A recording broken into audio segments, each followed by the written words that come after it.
السلام علیکم ورحمۃ اللہ وبرکاتہ۔ کیسے ہیں آپ سب؟ الحمدللہ، آج ہم پارہ نمبر 23 اسٹارٹ کریں گے۔ نحمدہ ونصلی علی رسولہ الکریم، اما بعد فاعوذ باللہ من الشیطان الرجیم، بسم اللہ الرحمن الرحیم۔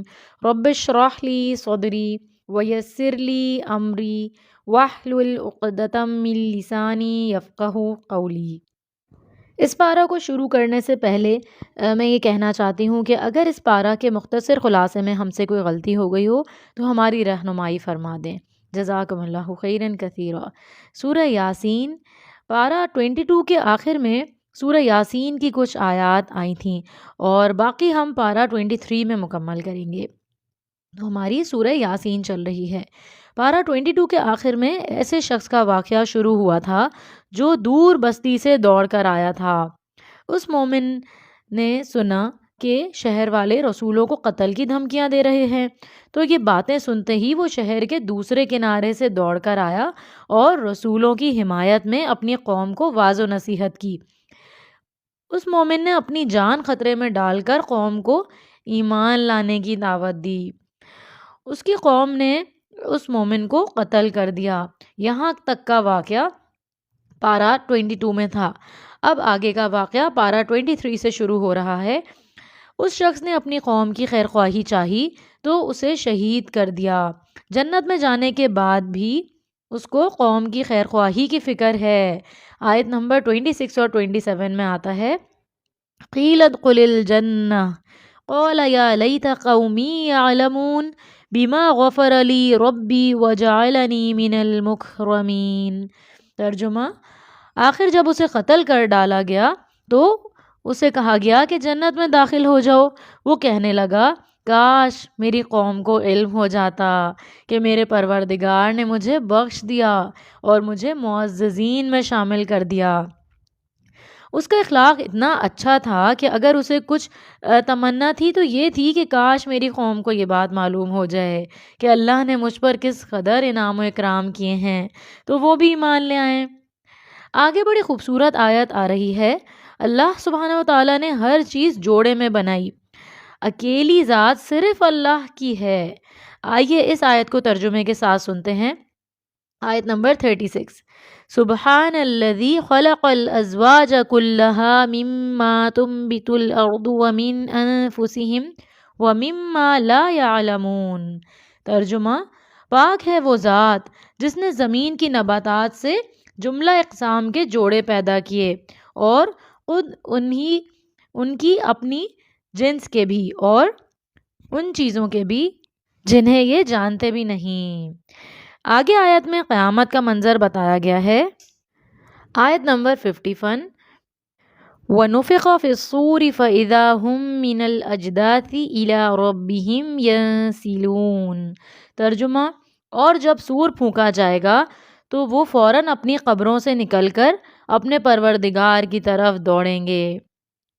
اللہ کا فرشتہ تیار حالت میں ہے، آنکھیں عرش کی طرف لگائے، سور پھونکنے کا منتظر۔ جیسے ہی سور پھونکا جائے گا سب قبروں سے نکل کر رب کی طرف دوڑ پڑیں گے۔ اور ایک جگہ آتا ہے کہ اس فرشتے نے سانس اندر بھی لے لی ہے، یعنی پھونک مارنے کے لیے۔ اللہ تعالیٰ ہم سب پر رحم فرمائے۔ آگے آیت میں بتایا گیا ہے کہ کفر کرنے والوں کے ہاتھ اور پاؤں ان کے برے اعمال کی گواہی دیں گے۔ آیت نمبر 65 میں آتا ہے، ترجمہ، آج ہم ان کے منہ بند کر دیں گے اور ان کے ہاتھ کلام کریں گے اور پاؤں گواہی دیں گے جو کچھ وہ کیا کرتے تھے۔ ذرا سوچئے، اپنا جائزہ لیجئے کہ میرے جسم کے اعضاء، میرے ہاتھ، میرے پاؤں میرے حق میں بولیں گے یا میرے خلاف بولیں گے؟ اللہ تعالیٰ ہم سب پر رحم فرمائے۔ آگے آیت میں بتایا گیا ہے کہ مشرکین کہتے تھے کہ جب ہم مر کر مٹی میں مل جائیں گے اور ہڈیاں اور بوسیدہ ہماری ہڈیاں ہو جائیں گی تو کیا اللہ دوبارہ جمع کرے گا؟ اللہ نے فرمایا، اللہ کے کن یعنی ہو جا کہنے کی دیر ہے اور تمام بوسیدہ ہڈیاں مٹی میں مل جانے والے لوگ ایک جگہ اکٹھے ہو جائیں گے۔ سورہ یاسین کا اختتام بڑی خوبصورت آیت پر ہو رہا ہے۔ آیت نمبر 82، فرمایا انما امرہ اذا اراد شیئا ان یقول لہ کن فیکون۔ ترجمہ، اس کا کام تو صرف یہ ہے کہ جب وہ کسی چیز کا ارادہ کرتا ہے تو اسے حکم دیتا ہے کہ ہو جا، تو وہ ہو جاتی ہے۔ سورہ صافات۔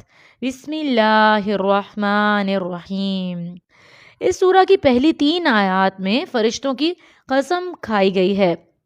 اللہ نے فرمایا وَالصَّافَّاتِ صَفًّا فَالزَّاجِرَاتِ زَجْرًا فَالتَّالِيَاتِ ذِکْرًا۔ صف بستہ کھڑے ہونے والوں فرشتوں کی قسم، پھر ان کی جو ڈانٹ ڈپٹ کرتے ہیں، پھر ان کی جو ذکر یعنی قرآن کی تلاوت کرتے ہیں۔ تو یہاں یہ بات کی جا رہی ہے۔ آیت 1 میں صف بستہ رہنے والے فرشتوں کی قسم کھائی گئی ہے۔ فرشتے اللہ کے حکم کے انتظار میں منظم انداز میں صف باندھ کر کھڑے ہوتے ہیں۔ صف بندی فرشتوں کی صفت ہے۔ نماز یا جماعت میں اگلی صفوں کو پورا کرنا اور مل کر کھڑے ہونا فرشتوں کی صفت ہے۔ صف بنانا نماز کا حصہ اور اس کی خوبی ہے۔ اس سورہ کی شروع کی 3 آیات میں فرشتوں کی قسم کھائی گئی ہے، پھر آیت نمبر 4 اور 5 میں بتایا گیا ہے۔ آئیے اس کا ترجمہ سنتے ہیں۔ ترجمہ، بلا شبہ تمہارا الہ ایک ہی ہے جو آسمانوں اور زمین کا پروردگار ہے اور ان چیزوں کا بھی جو ان دونوں کے درمیان ہیں، اور مشرقوں کا بھی پروردگار ہے۔ فرشتے جنتیوں کو اس شخص کا مقام دکھائیں گے کہ وہ دوزخ کی آگ میں ہے، پھر جنتی اللہ کا شکر ادا کریں گے کہ ہم نے اس کی بات نہیں مانی، ورنہ آج ہم بھی نقصان اٹھاتے، اور وہ اپنے ساتھی سے کہیں گے۔ آیت نمبر 56۔ ترجمہ، اور کہے گا اللہ کی قسم تم مجھے ہلاک کر کے ہی چھوڑتے۔ یاد رکھیں، بری دوستی کے برے ہی اثرات ہوتے ہیں۔ جو لوگ غلط کر رہے ہیں ان کا دیکھا دیکھی غلط نہیں کرنا چاہیے، کیونکہ وہ خود بھی نقصان اٹھائیں گے اور ہمیں بھی لے ڈوبیں گے۔ اسی لیے نیک دوست بنانے چاہیے۔ واچ یور فرینڈز، کہ آپ کے دوست کیسے ہیں، کیونکہ رسول اللہ صلی اللہ علیہ وسلم نے فرمایا کہ آدمی اپنے دوست کے دین پر ہوتا ہے۔ اللہ تعالی ہم سب کی مدد فرمائے۔ اللہم یسر لی جلیسا صالحا، اے اللہ مجھے نیک ساتھی عطا فرما۔ اس کی دعا بھی سکھا دی گئی ہے۔ اس آیت میں جہنم میں اگنے والے درخت زقوم کے بارے میں بتایا گیا ہے، جو جہنم والوں کا کھانا ہوگا۔ اللہ تعالی رحم فرمائے۔ آیت نمبر 64 میں فرمایا، ترجمہ، وہ ایسا درخت ہے جو جہنم کی تہہ سے نکلتا ہے، اس کے شگوفے ایسے ہیں جیسے شیطانوں کے سر۔ اہل دوزخ اسی کو کھائیں گے اور اس سے اپنا پیٹ بھریں گے، پھر اس پر انہیں پینے کو پیپ ملا ہوا کھولتا ہوا پانی ملے گا۔ اللہ تعالی ہمیں جہنم والوں میں شامل نہ کرنا اور ہمیں جہنم کے عذاب سے بچا لے، آمین۔ آگے آیات انبیاء کے بارے میں آ رہی ہیں۔ وہ سب اللہ کے مخلص بندے تھے۔ مخلص بندے وہ ہوتے ہیں جن کو اللہ نے اپنے لیے خالص کر لیا ہو۔ اللہ تعالی ہم سب کو بھی خالص کر لے اپنے لیے۔ یہ وہ لوگ ہوں گے جن سے کچھ نہیں پوچھا جائے گا، بلکہ یہ ڈائریکٹ جنت میں جائیں گے۔ اللہ تعالی ہمیں ان میں شامل فرما لے۔ آگے آیات میں مخلص بندوں کی زندگی کے حالات بتائے جا رہے ہیں کہ انہوں نے اپنا مشن کیسے جاری رکھا، کیسے صبر کیا، کیسے رب کی رضا حاصل کی۔ حضرت ابراہیم علیہ السلام کی زندگی کا تفصیلی ذکر ہے۔ بچپن میں انہوں نے اللہ کی خاطر اپنا گھر، خاندان اور ملک کو چھوڑ کر ہجرت کی۔ مسلسل آزمائش ان پر آتی رہی اور وہ اس پر پورا اترتے رہے۔ اب یہاں سے حضرت اسماعیل علیہ السلام کا واقعہ آیا ہے۔ حضرت ابراہیم علیہ السلام نے بڑھاپے میں اللہ تعالیٰ سے اولاد کی دعا مانگی تھی، جو آیت نمبر 100 میں آ رہی ہے۔ انہوں نے فرمایا، رب ہب لی من الصالحین، اے اللہ مجھے نیک اولاد عطا فرما۔ ان کی دعا قبول ہوئی۔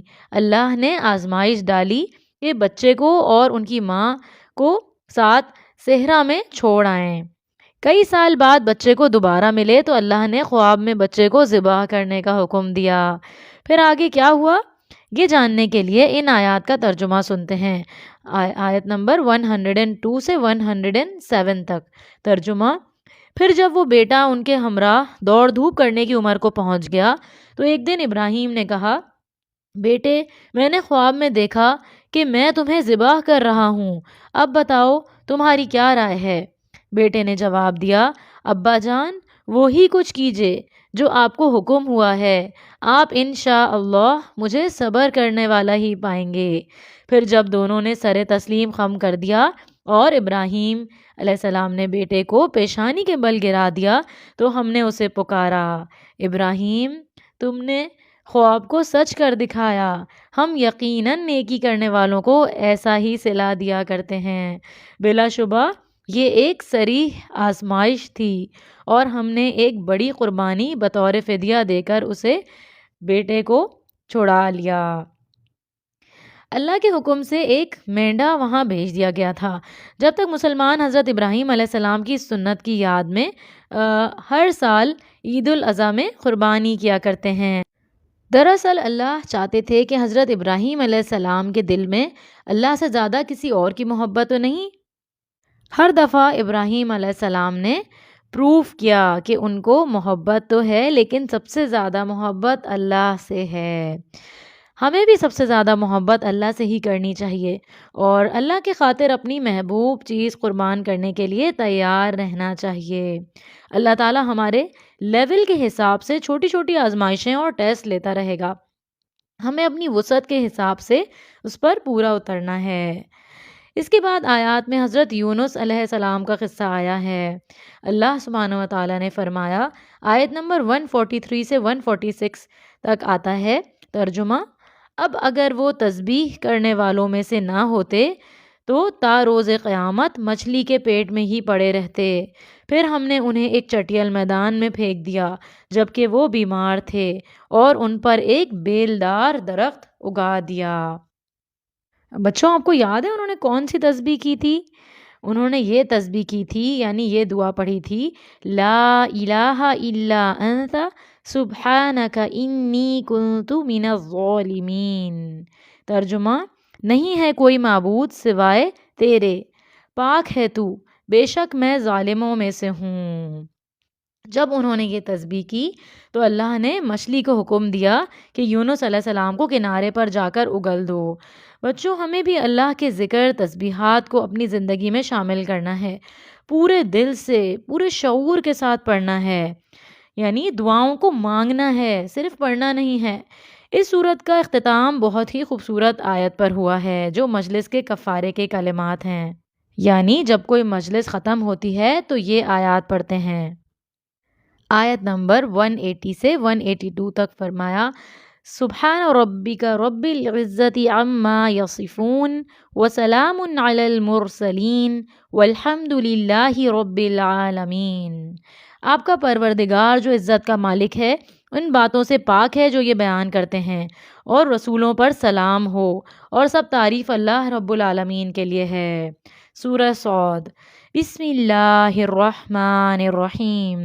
اس سورہ میں حضرت داؤد علیہ السلام اور سلیمان علیہ السلام کو دنیا کی نعمتیں دے کر آزمائش کا ذکر کیا ہے۔